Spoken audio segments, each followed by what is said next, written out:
Welcome to our channel. Today we how to authorize FordPass app for EV charging and remote control, full guide step by step clearly. To begin, ensure your FordPass app is installed on your smartphone. Open the FordPass app and sign in with your Ford account credentials. If you don't have an account, select sign up to create one.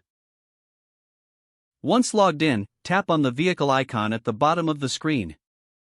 If you haven't added your vehicle yet, select Add Vehicle. Enter your vehicle identification number, or VIN, to locate your car. Follow the prompts to complete the vehicle setup process. Next, navigate to the charging section in the app.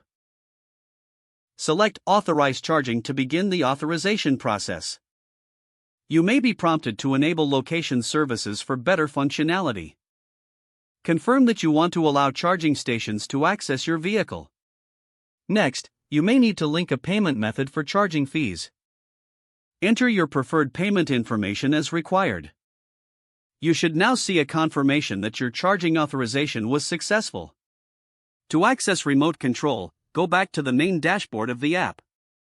Select the Remote Start option to enable remote features. Follow any additional prompts to set up remote controls for your vehicle.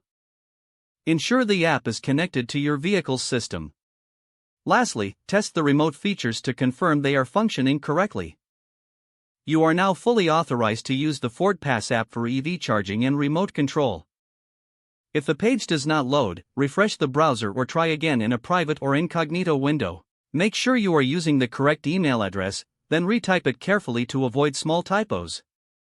If your password is not accepted, use the reset option and create a new strong password you can remember. Check your spam folder for verification or security emails, then complete any requested confirmation steps. Enable two-factor authentication if available to improve account security and reduce unauthorized access risk. After signing in, review your profile details so your contact information and settings are accurate and current.